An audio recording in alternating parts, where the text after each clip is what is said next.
You should get a ping up. Um, I love those diagrams that you did. It also, There's, yeah. Sorry, go on. there's some modifications or some differences to how, when I read your comments to Ben's questions, they don't match up with the matrix that you made in the spreadsheet. Okay, great. And I want to get the shift for me, or why I'm so happy, is that I think for some time we tried to avoid securities regulation so that we could make a security without being subject to regulation. That's not what we should have been trying to do, because when I look at the heart of what the securities regulation is trying to do, they're actually trying to do something very good, which Yeah, is they're trying to stop all kinds of investment promise. And so what our job is to produce a system where it's not possible to make an investment promise within the system, not for us, but for anyone, so that you can run any project on this system and it's not a security because we've gone to great lengths to bar or block the weakness or the trust that's required for it to become a security, because it's a very low trust venture platform that gains some of its trust from blockchain and some of its trust from design or just mode of work. yeah. I That was the couldn't agree more. revelation for me. Yeah, I couldn't agree more. And that SEC document that you sent over, applying Howey to NFTs was absolutely golden. When reading through That's that, saying reference, right? these That's guys are, reference. yeah, they're not dicks. They're Basically, not stupid. They're not dicks. They're yeah, not trying to. They're for looking after the people. They're not. They understand crypto just fine. They yeah. don't need. These are not our They don't need enemies. any These are not schooling our on enemies. crypto. Yeah, yeah. And Yeah, there's a and few. and they're Sorry. actually they're out to catch that promise. So, could I maybe go through the parts where I think you're missing that promise where it's popping up? Yes, please, because after all, I'm 4 days in to actually reading up on this one, so the chance of me getting it right Yeah. is vanishingly small. So, but I love those diagrams, and what the picture that I can see now is that when we make a state chart that describes, I listed those 14 actions on what any actor can do within the system. I list those Yep. in the web liquidity pooling document. Yep. The interactions between everyone can be described as a state diagram, and we can merge all of those documents that you did to show you where our system works and how you can leave our system. Because you can leave our system as simply as tweeting something, like saying, hey, I own this NFA and it's going to the moon because of blah, blah, blah, blah, blah. And suddenly I made it a security by the context in which I sold it or promoted it. Yeah. And that's kind of the thing I want to get across to you, because you're thinking about it like it either is or it isn't. You can make it one by how you try to on-sell it. You can make it one by how the revenue or the gains of the project are stipulated. Being a not-for-profit doesn't excuse you. It's the catch is reasonable expectation of profit, which is very broad. So even if you say no profit, reasonable is based on looking at the circumstances surrounding the thing and saying, well, surely this guy is going to be trying to make his interests better.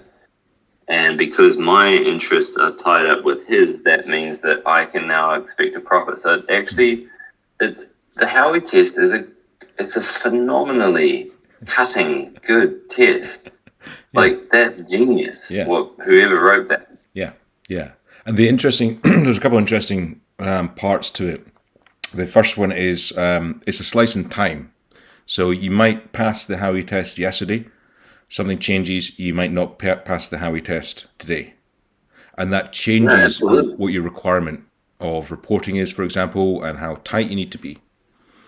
And it could be as simple as, say, one guy on the Dreamcatcher is doing some work, and someone comes in and says, hey, my mate wants to pay for this. And you've gone from non-security to security.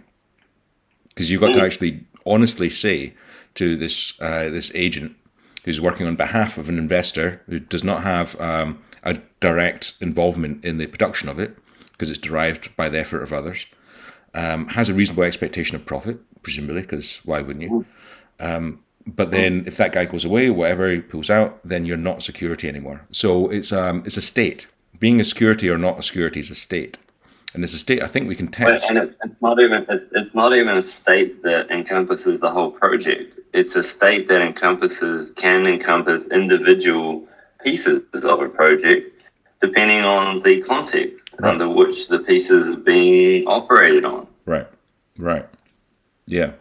So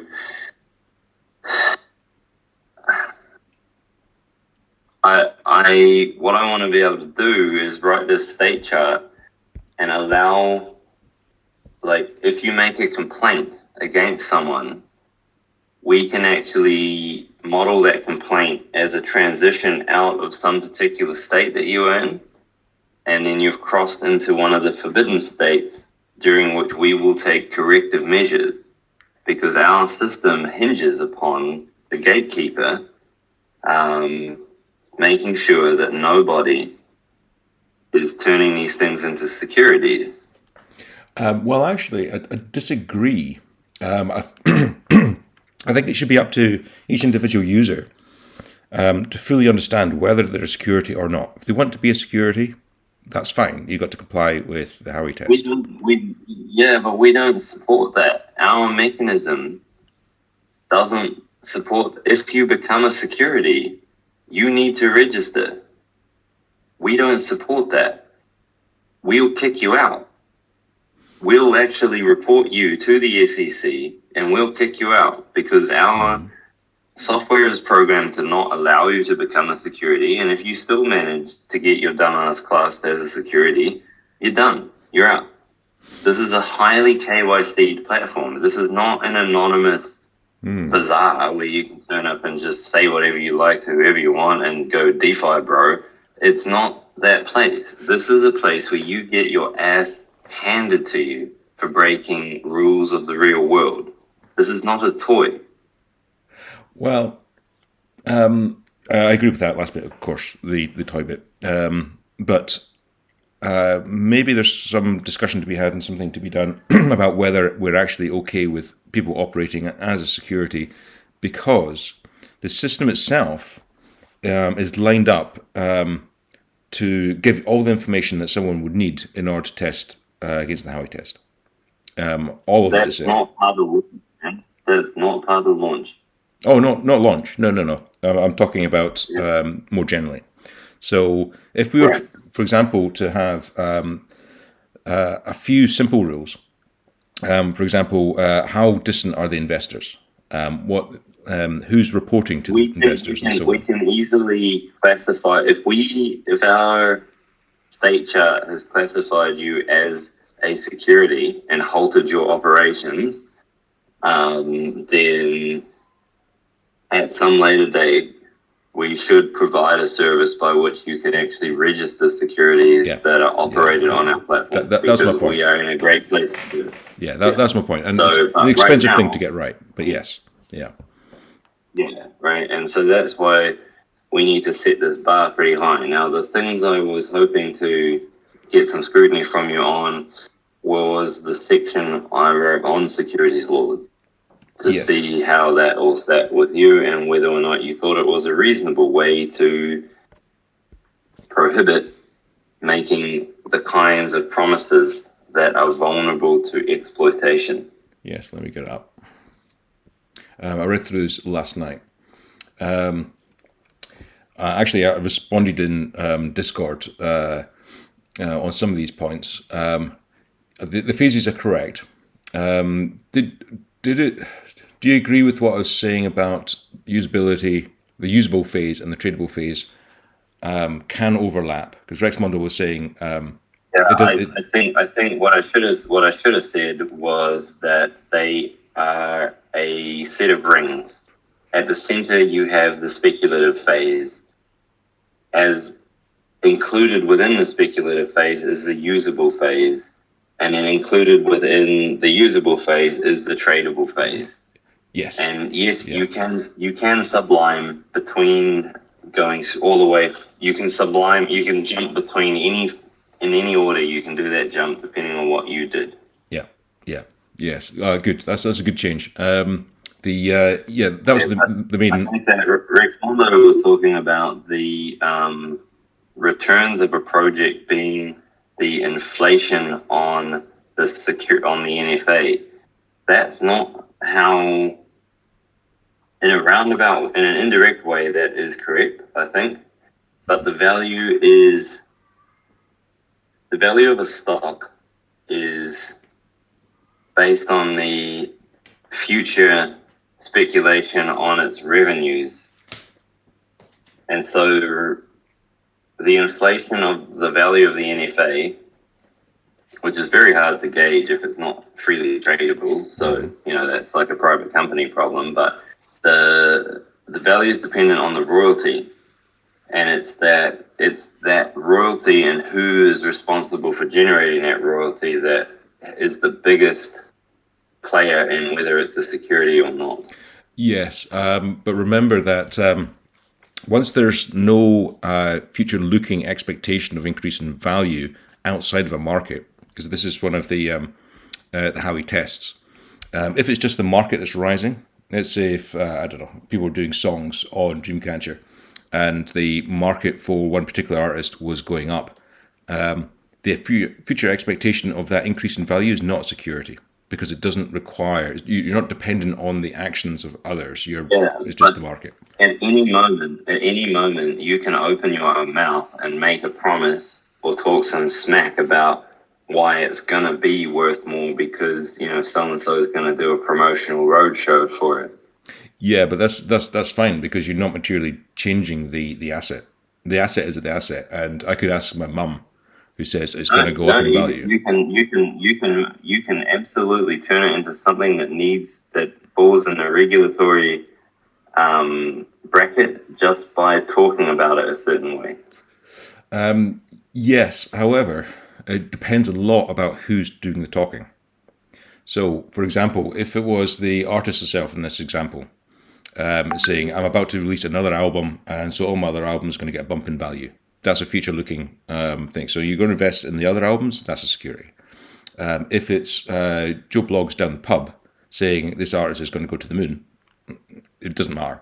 So it matters a lot who's saying. Well, no. If Joe Bloggs is a shareholder and Joe Bloggs says this is going to go to the moon, he just he made a security class promise. Well, that's exactly the point. It matters a lot who says it. It depends on what actor, whether they're an agent, whether they can affect things, whether they can pump and dump and so on. Yeah.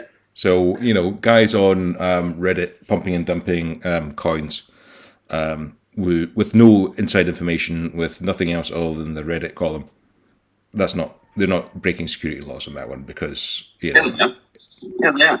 Even if they don't have extra information, they are breaking the securities laws. Which one? Let me test this one. So I've got the breakdown that I did here. Which requirement? Because it was sold, it was promoted with a reasonable expectation of profit. There's nothing around it. So the four tests: investment of money, common enterprise, reasonable expectation of profits, and we derive from others. If you get someone standing on a soapbox down Trinent High Street saying Doge is going to go to the moon, they're not breaking security laws by doing that. If you were to get someone who had a large holding on it and was trying pumping dumping, then potentially you say that they've got. So if the guy on the soapbox holds no stake, he's got no shares himself. Yeah, he can say whatever he wants, and he's not. So long as no one paid him to do that, no one encouraged him to do that. He has not committed anything wrong in the eyes of security. He's got no stake. Right, and the test is whether you've got, in the words of the SEC document, if you've got more holding than is reasonably expected for your own use. So, if this was just a utility token, doesn't matter what you say. If you've only got the holding that you need in order to reasonably make use of the network. If you've got more than that, then you're speculative, and at that point, you're stepping into securities.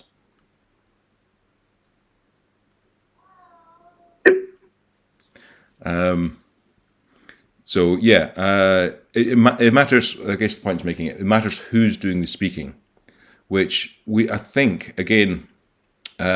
So to go back a second. I think I'd argue it's possible to actually have, say, a red flag and detect when activity on Dreamcatcher falls under Howey or doesn't. Totally. And we can, what's more, we can start some projects that are designed to spread that net even further. Like we can scrape Twitter for anyone talking about a particular chain ID or a project name, and we can interpret to some extent what it was that they promoted, and we can offer platform-grade incentives for anyone to report information that allows us to detect pump and dumps being run. Yes. And again, it's not for us to... We need to hit this super hard. We need to hit this like we are not a security, because we actively, strongly, and ruthlessly police the low trust, no trust model of working. Yes. And that touches on that low trust model is highly dependent on the manner in which NFAs are selected and created. And so that's why I sort of was having a poke at the stage gate thing, because take, for example, say you've got this pool, you made some comments about lock times and when things are locked. What I can see emerging is that you have this pool, you should put your money in there, and then you're actually not permitted to spend it on any fraud NFAs, I think, until, say, 32 days has passed. Because scammers and the naive are always in a hurry. So we're like, well, first of all, this is a slow boat.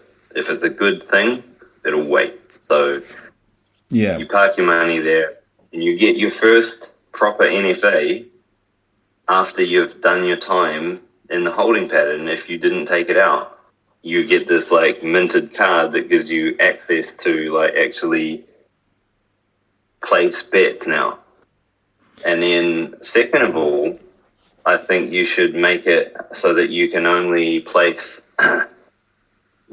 there's a rate limit on spending. Like you can only place like 10% of your pooled money.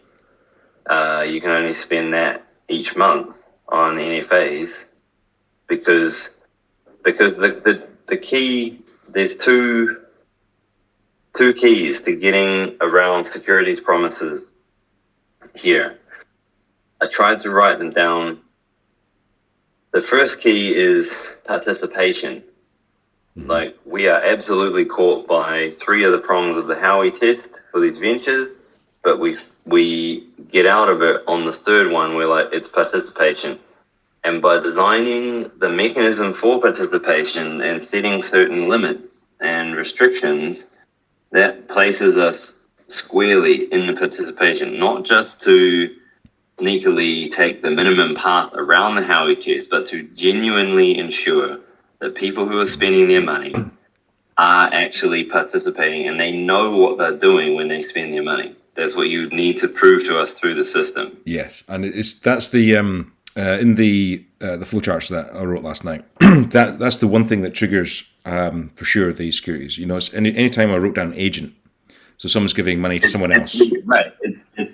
Right. Yeah. But then comes the question of what constitutes participation. And that's why another important participatory feature is this whole your money is paid out to the workers only upon delivery, right? Because there was no period of trust in between where the worker took the money and was like, "See you soon." Exactly. And they're not spending it on, hookers and cocaine. So, exactly. What I was actually wanted to propose to you is that there's 3 types of NFA that operate within a pool. One, taking a leaf out of Zanova's book, one would be a request for solution. And so, for example, that would be the Dreamcatcher doc that you did that is like must, should not, could, must not, should, and could. Those kinds of statements sound to me like a request for solution. Yep. Right? Yeah. And then there's something like what I did with this web liquidity pool. That's actually a proposed solution. Yes. And so what I think should happen is that as a participant in the pool, I should select a request for solution, and I should select a suggested solution, and I should select the amount of money I want to put against it and how long I'm prepared to wait for it. And then if I alone am not enough to trigger the work to begin, then I'll need to wait until other people have pulled in. And only once a match is met and call it a timeout of like 3 days where everyone gets a chance to pause and say, do I really want to lock this money? Then the money is locked. Yes, I agree. There's you've got the proposal, and you could have. I think it's valuable thinking about this with maybe 3 solutions. 3 people turn up with, say, a solution to the Dreamcatcher problem that we've stated. Right. Now, and it could be as many as who want. The lock I was talking about is, okay, so that's great. We've got 3 proposals, and I'm going to read down these 3. And the lock comes with, right, it's this one. And at this point, that's where the funds get locked. Because in good faith, that person is now going to go off and build this thing. And so it needs to be an escrow and against the QA that's agreed, against a DPL contract, and automated payment on the QA accepting you've actually done this. The slightly weird bit is where permissionless stuff. So say someone reads that, doesn't negotiate with you, or maybe he's just got it sitting on his hard drive. So I've already solved this, and comes and saying, right, I've solved this, permissionless wise, and this is a chunk of stuff that actually meets all your requirements. And at that point, the contract is switched. So the contract proposer is the person who's got this thing. It's like, I've got this thing, and here's my here's the contract I want you to consider.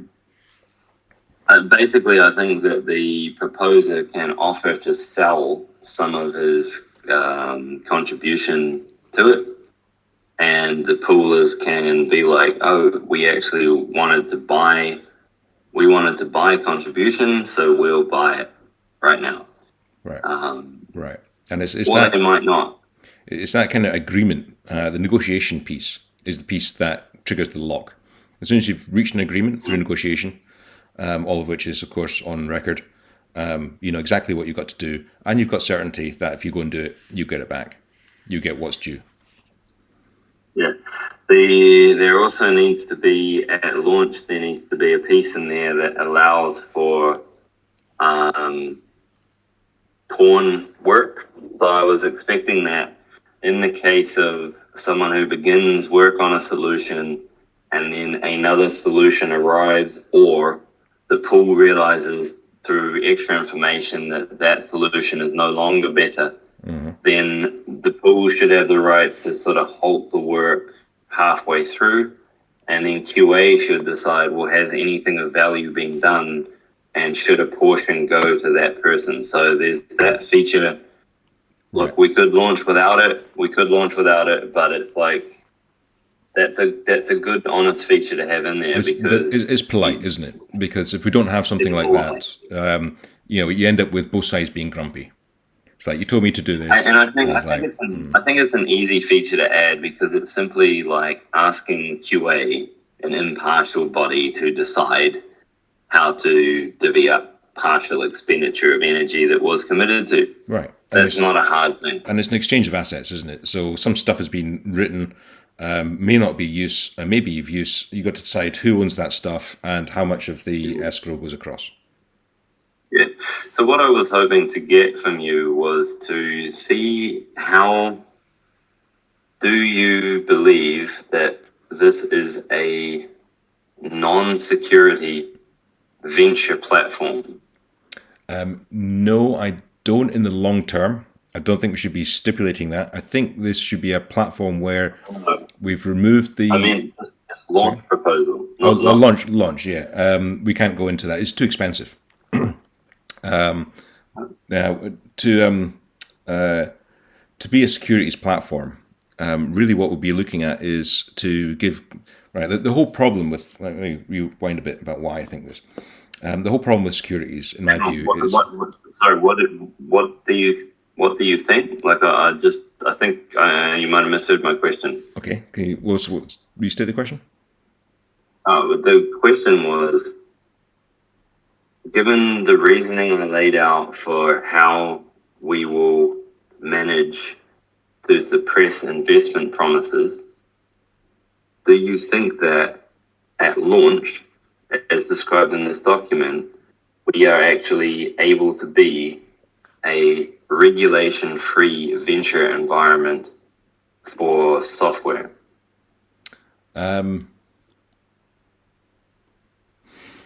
That's what I need to know. Yes, with That's what we all need to know. yes, with caveats. We can. The caveats are to be okay. So we're not going to be policing necessarily people who are negotiating and the structures. However, all the information is there. If we can create, we're gonna put QA. We're gonna start by policing QA. right, We're gonna say right, yeah. but the QA isn't the thing that hits on the security. It's the structure of the investment. Where's the money flow? And what promises have been made. What promises have been made? Yeah. Yeah. So if we can create something that maybe over exit and says, look, this is you're stepping into securities. We're out here, and there's a big red flag. Now, what we want to do with that red flag, if we want to chuck them off or whatever, that's fine. But if we can create those list of rules where we can detect where something's going likely to fail with the Howey test, then yes. Okay. All right. So if we make this guardian state chart that I'm talking about, that merges all of your flowcharts into one, and we program the system so that you can't legitimately move outside of these bounds. You can only move outside those bounds if your behavior turns it into a security, and at that point, you'd feel like we're safe to launch with a regulation-free venture environment. Yes, and in order to do that, those tests need to over-egg it. They need to be super conservative because they need to be onerous, right? Because it's like, if whatever our rules are, they're going to be way less onerous than what securities regulation is, and they're going to be way more precise for all parties involved. Right. So you can, and they're going to be better than pure open source because you're like, sponsor me. It's like, no, how about we actually like buy me a share coffee. in the profit? Buy me a coffee. Oh, okay. Yeah. Yeah, it's like, write me millions of dollars worth of software. Here's a coffee. Chump. Like, that's fucking lame. Yeah. Okay, well, that's sort of the main thing I wanted to check. The other thing that made me feel stupid was that without such a system, we were never ever going to be able to launch the Dreamcatcher.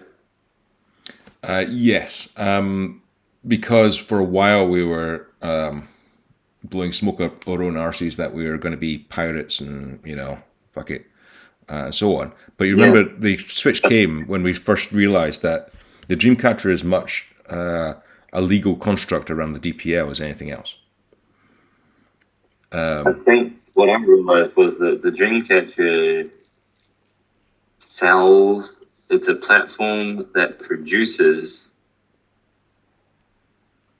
companies, mini companies, or company-like things, where those company-like things produce software that generates revenue. And so the only way to test the Dreamcatcher is to produce some companies. And so if we did not have an onboarding mechanism that could be used by total strangers, we had no Dreamcatcher. Yes. Yeah. This system feels like, and please correct me on my errors, it feels like at launch day with this system, we could onboard any project. We could onboard any project, yes. The thing that we're filtering is not the project. We could onboard any project. The thing we're filtering is the flow of money and making sure that everyone is staying on the right side of securities law. Yeah, but we could do that for complete strangers at launch. Am I right? If we've got that filter saying we're not allowing anything that's to be a security, then anyone can rock up and participate. It will be a smaller pool because we'll be asking them, for example, you're not relying on others. If you put some cash in here, there's some tasks that you have to be involved in.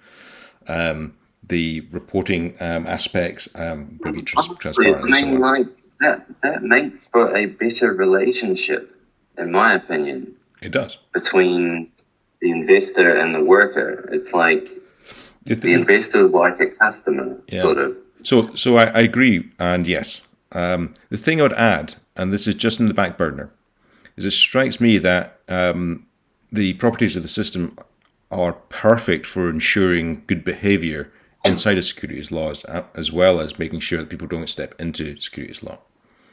Because when you boil it down... Look, honestly, there's a great market for us to bolt on some extra, okay, you want to be a security, we're also that.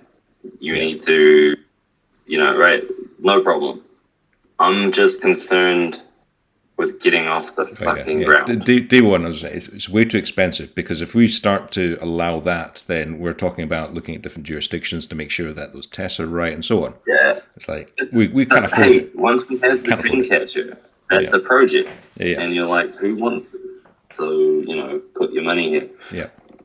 All right. So in general, without me putting words in your mouth, if we launch, provided we make that state chart so that we clearly state when you're inbounds and out of bounds in terms of security law, and the mitigations we take, such as making your NFAs not tradable, ensuring participation from participants, kicking them out of the pool if we don't see participation, those kinds of things. Provided we can structure that rule set judiciously, you agree that this is a general protocol for security regulations free software venture. Yes.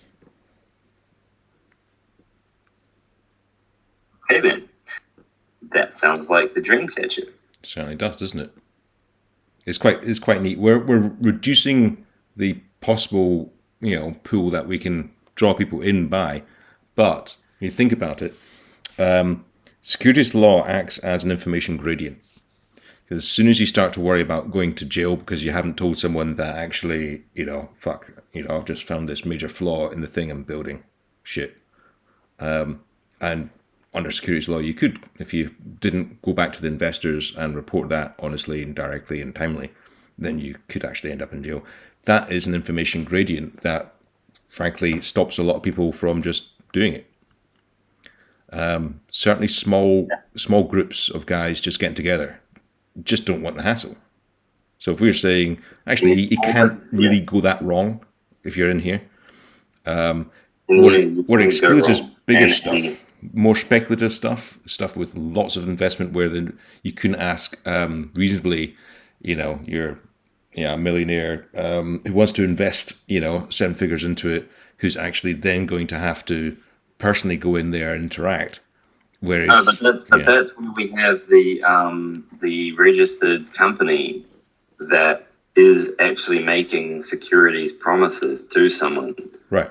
And yes, sure. I hope that we can actually automate that so that you don't need to form your own company. But for now, that's what we're going to do on day one, is have a mix of registered securities money and this securities free or security. What's the word for opposite of security? Trustless.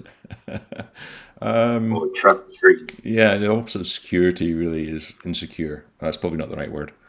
It's not a good marketing kind of that. So yeah. Yeah, good. Okay, right. Whatever that opposite is, right? That's what we're running as, and it's strict. But that securities laws are there for your protection, for everyone's protection.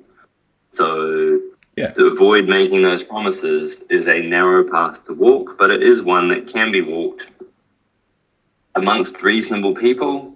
It's actually not a hard path to work. It's like, hey, I want some software. Okay, man, tell me what it is. Cool. Pay me when I've done it. Great. Yeah, exactly. It removes a lot of friction, a hell of a lot of friction. Because if you've got an idea and you can't afford to build it yourself, it's like, and then you're stepping out of what you know, which is code, into law, and you're thinking, fuck me, this is all getting a bit. And now I've got to do board reports, and it matters what I write in the board report, and someone could go back a year later, etc.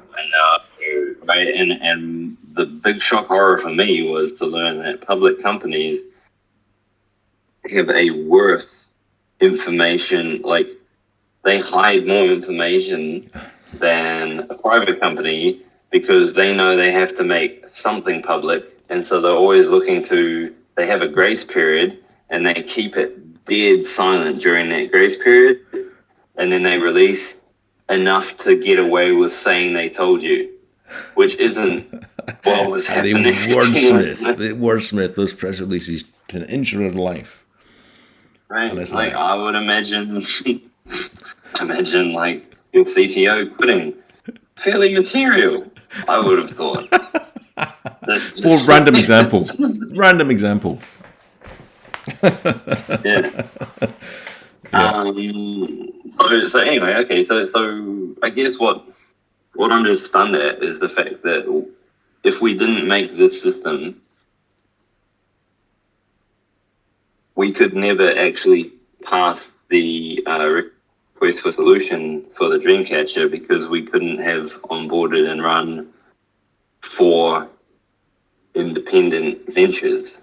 Right. Yep.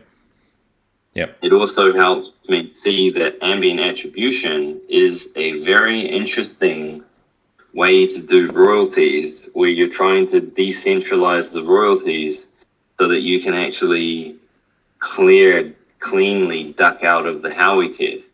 Once this is the really exciting part. Once ambient attribution is up, running, and credible, you could become a tradable security straight away, because you're like, we're only relying on ambient attribution. Not the effort of others. It's Exactly. decentralized. Yeah. Yeah. So you can become tradable really quickly. These initial projects aren't going to be tradable for a while. That's the problem. But at least we know that ambient attribution has these properties now. When you look at it from the lens of securities law, it's perfect. It's like, you can't fake it. You can't pump and dump it. You can't say it's a single third party or group of parties. Like, it's a lot of great things that let you just definitely avoid making security type promises to anyone. You can't rip someone off if your only profit goal is ambient attribution. Yeah, it gets rid of the shysters. You said that there were some things you wanted to pick up on terms of how I'd written those flow charts and the matrix. Yep.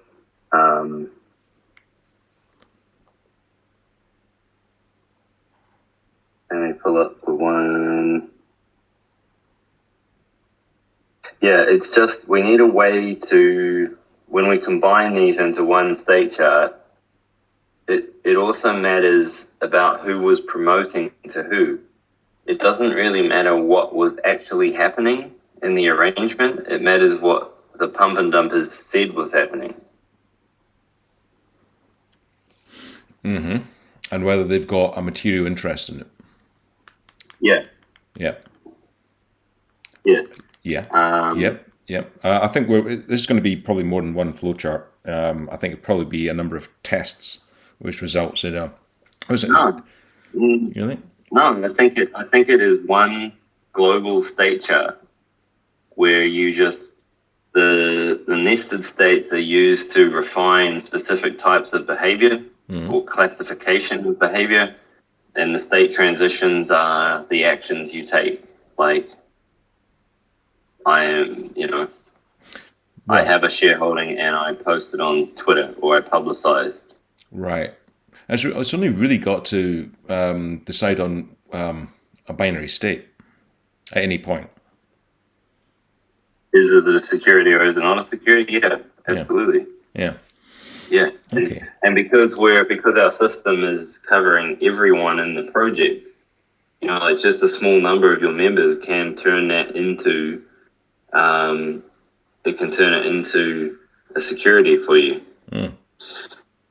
How do you kick someone out of a pool? I guess that's pool admin, right?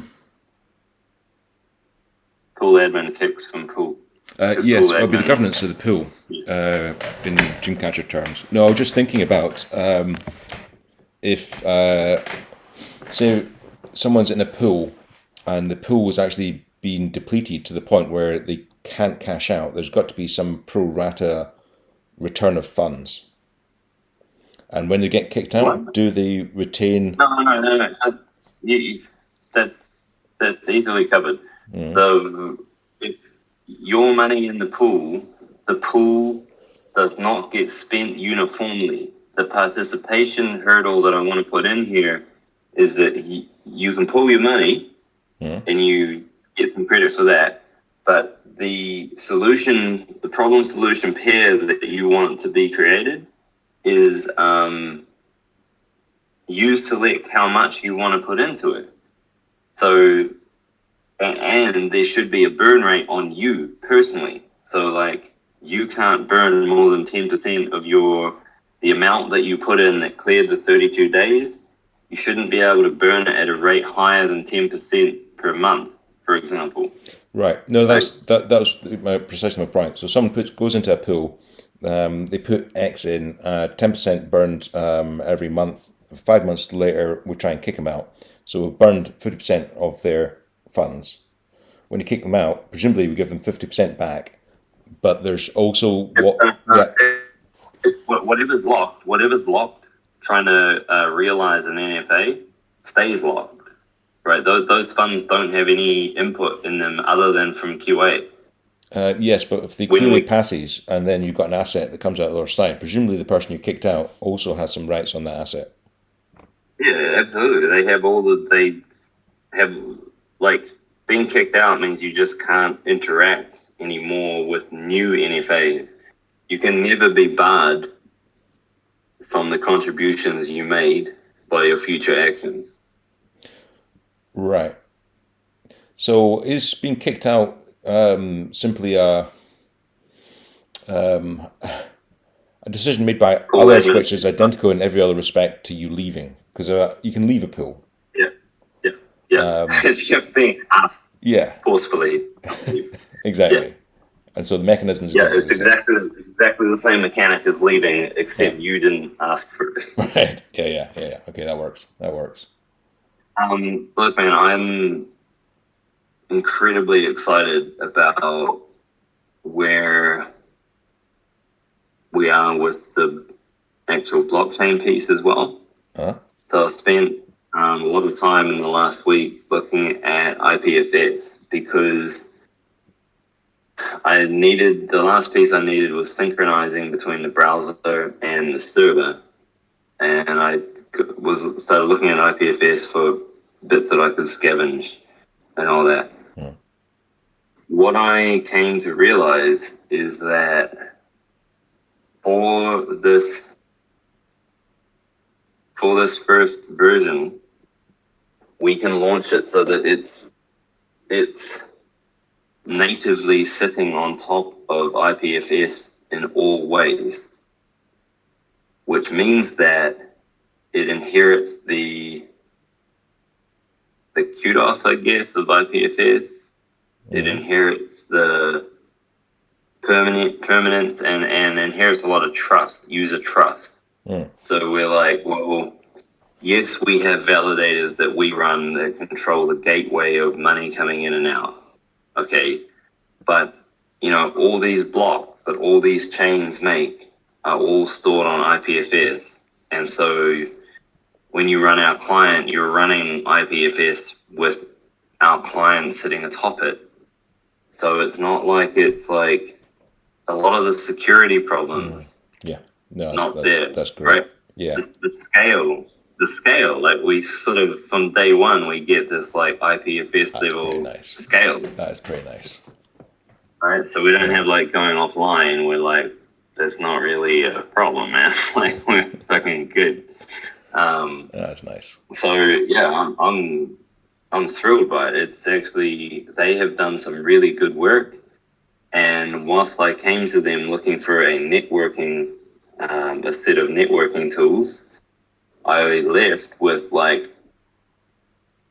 a way to format our blocks so that they are exactly in IPFS format, which immediately opens them up to like tools like explorers that they have, visualization tools, all that stuff is just like, we suddenly look a lot fuller than we really are, or that we would be if we had to build all that stuff ourselves, and we are a lot more trustworthy on day one. So that's.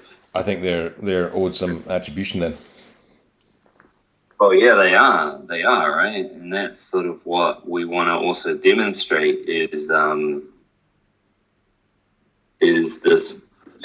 We don't need it on launch, but it's one of our early tasks is to show this virtual attribution model. Right, it kicks in as soon as there's actually revenue generating value being realized. Well, it kind of is, right? Like, I mean, when a pooler receives a realized NFA, they got some value changed hands there, Yeah. right? That should have a stack fee in it. Every time there's a new block minted in one of these blockchains, that's ambient attribution. So Yeah. I mean, ambient attribution really kicks in when you move from, well, there's two sources of cash going around the system, isn't there? There's investment cash, and then there's revenue generating value. There's revenue generating stuff hits the attribution. Investment isn't. It should never be treated as actual revenue, although some people no, my hang, no, no, no, experiences. hang on. That's not true, because when the investment money moves, that is using software constructed prior. That's consuming a service. And that is... Well, yes, absolutely. But that consumption of the service generates the revenue I'm talking about. Yeah. It's not that if there's $100,000 appears on a project, that's not dispersed through attribution. That's spent on building NFAs. No, absolutely not. Yeah. That's like someone's money, man. Exactly. Just take that. Exactly. But whenever they move it, something's due to the stack. And then whenever when a NFA goes tradable, something's due to the stack. Like, it wouldn't be, when you trade your NFA, it has value because of all the other people that are still holding. Yeah. So in a way, it's like...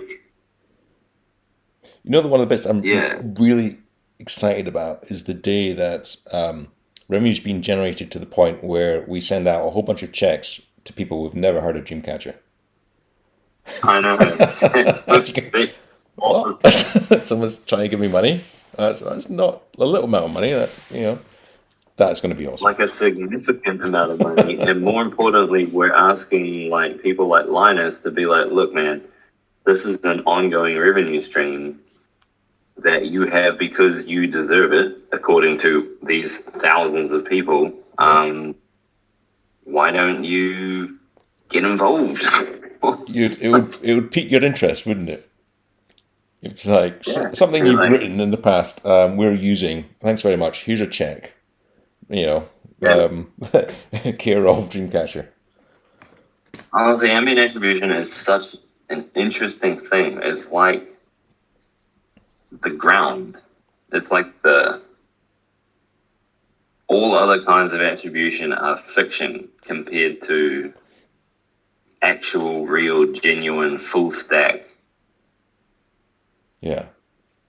Fully aware. It's quite interesting that a totally transparent, fair system actually looks a bit nuts when you're talking about sending people unsolicited cash. It says something about the existing system, doesn't it? But it's like, well, shouldn't we?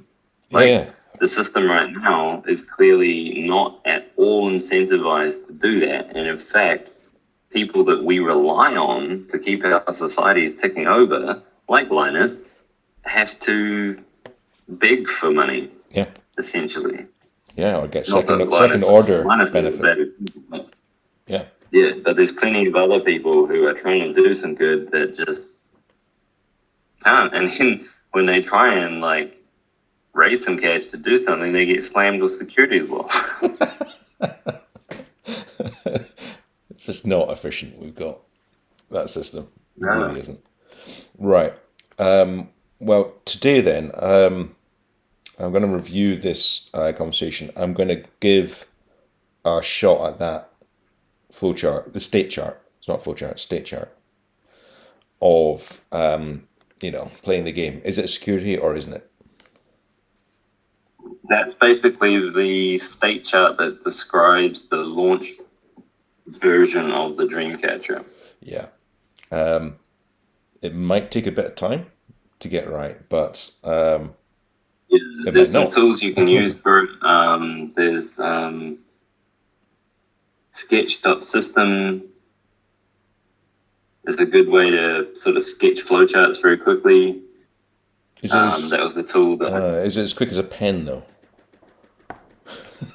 it is if you want to change something, like copy a nested state.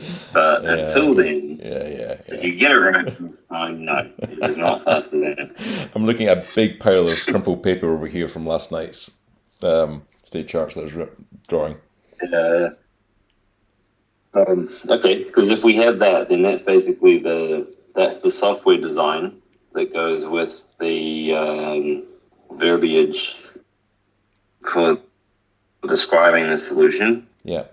The only other thing is on the state charts, and we talked about it a bit. Sorry, state charts on the stage gates. We talked about earlier on. I've only done one. Actually, there's stage gate 0 and there's stage gate 1 inside of the Dreamcatcher NFA forward NFA. Is there any pickups there, or is that Yeah, when we done?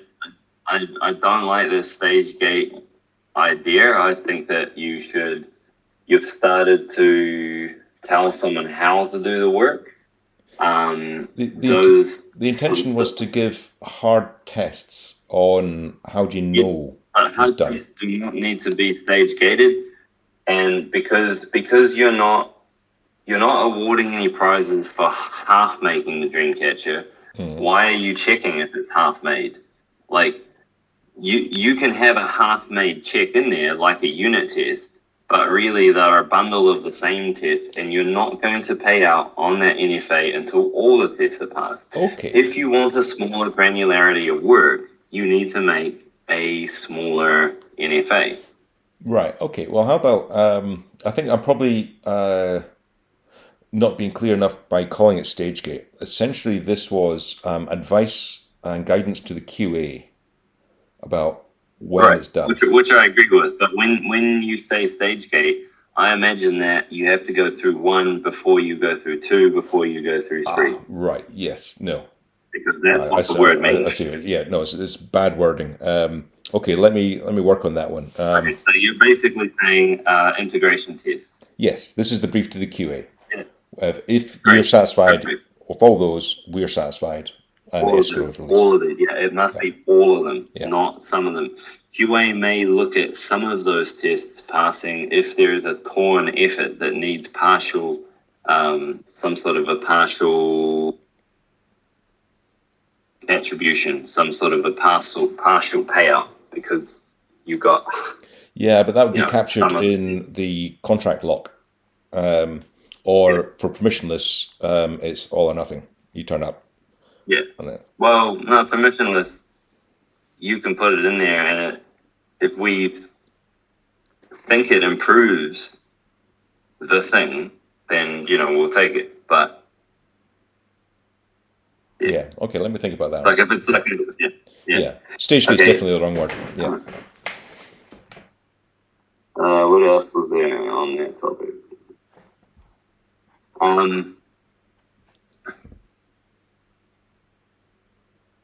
Rex Mondo helped me think about this concept of, like, I kept asking for like forward NFAs, forward apps, forward this, forward that. Mhm.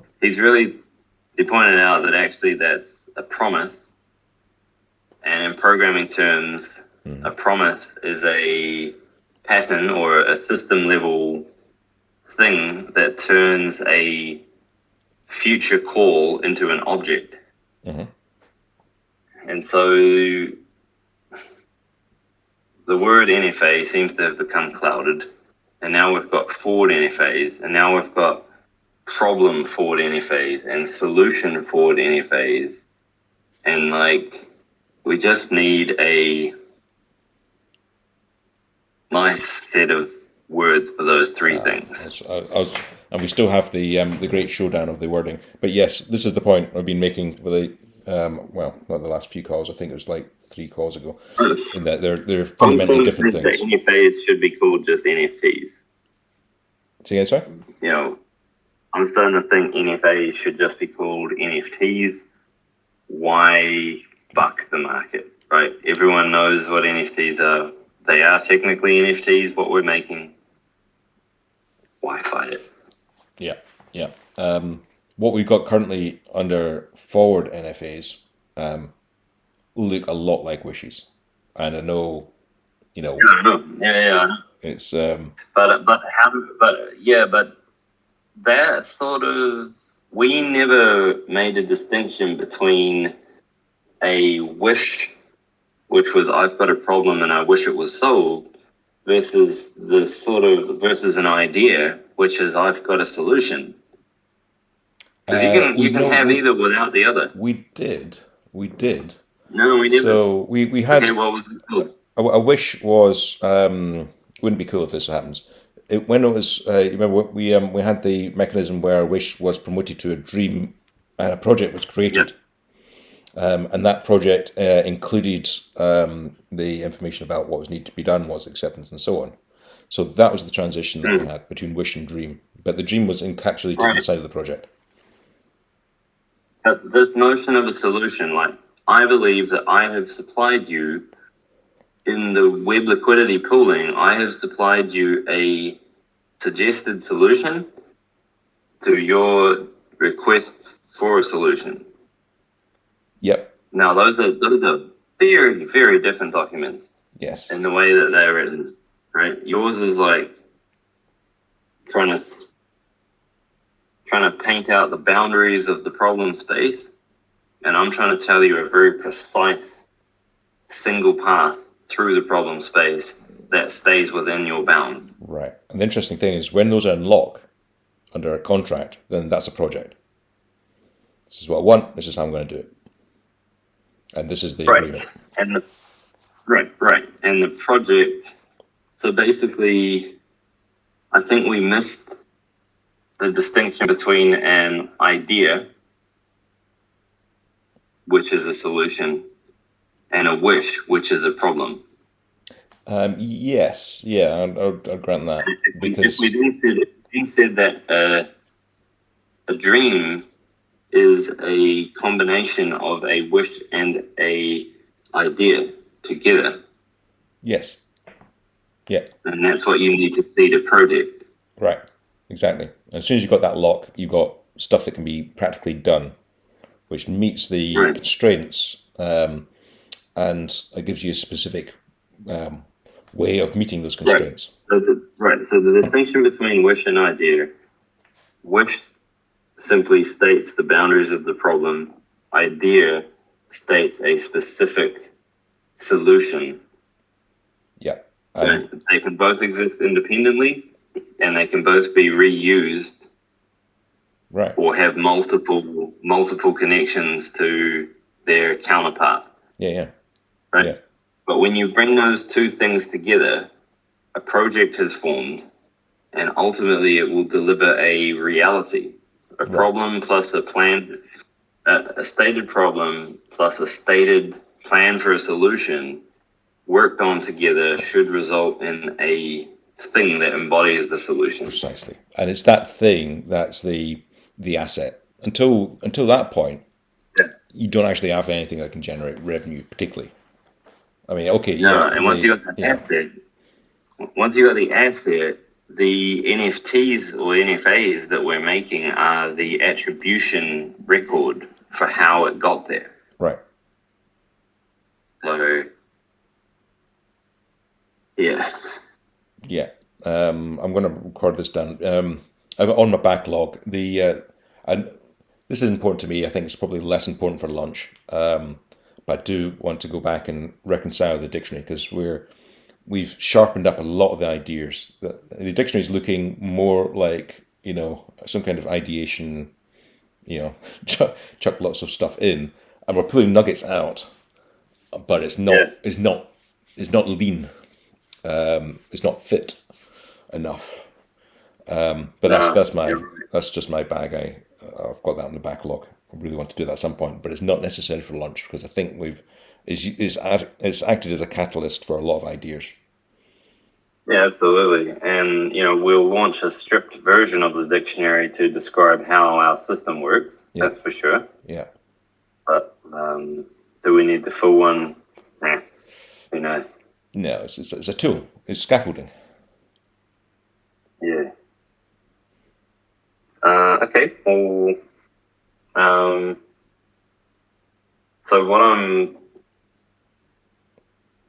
I need a pitch deck next to turn this. I need to test pitch this. Right. Yes. Was there anything else on this document that you thought was missing or should be added that wasn't actually precise enough to actually go and build the thing?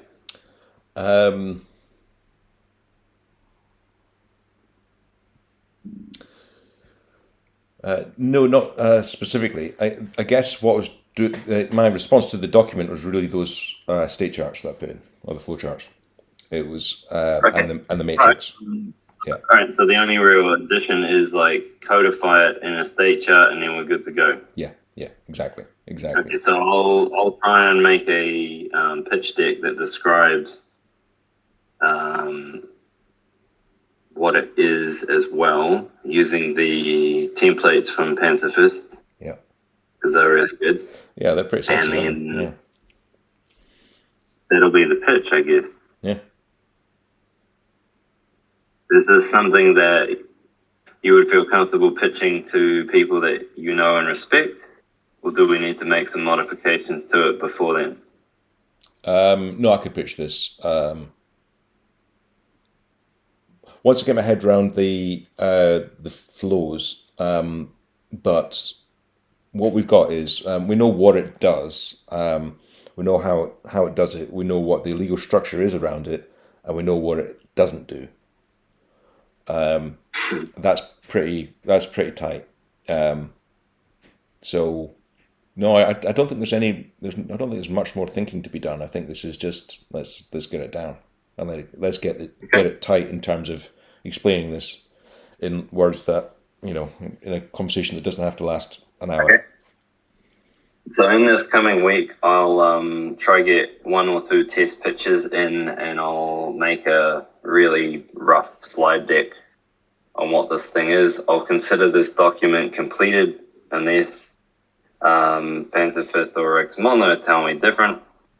Yeah. But otherwise, let's just do this thing, right? Yeah. And while I'm doing I'm going to complete that matrix in order to just get my head completely around it. But then that single state start chart is the thing I'll be doing. When doing that, that may throw up stuff for this document that I've not spotted yet, just because it's going to be exhaustive. Yep, that's cool. Yeah. I will, in the meantime, continue on with the IPFS work that we would need for this anyway. Yeah.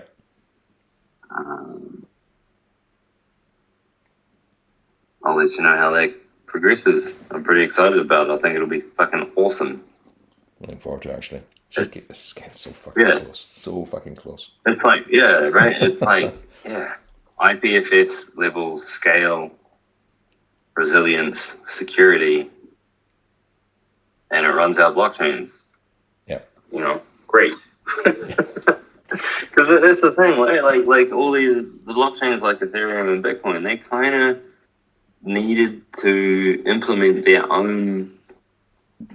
IPFS does all that stuff, like distribute, like publishing, broadcasting on topics, moving hash data around the place. Like if you can make your blockchain be IPFS native, you can sort of save yourself a huge amount of development, and you can leverage a whole lot of extra tools that people have. And I don't know, it just feels deeper. Yeah, and it's not going to go away. So those guys are going to keep working on it. No, and then if we're good enough, we might actually get mentioned from them. They're like, "Hey, check this cool project out." All right, we're like, "Yeah, sweet. We'll take whatever advertising we can get." Yeah, brilliant. Right, I'll let you go because I know this is important time. That was really good, and I'm back. Apologies for the Omicron scare. Getting Omicron? Yeah, no, well, don't do it again. Yeah. Well, I'd be surprised, but I was surprised to get it because I got 3 vaccines in me and I still get it. Yeah, money back. Mm-hmm. Yeah, I'm gonna call Pfizer now. Right, man. Cool. Okay. I'll see you on Discord.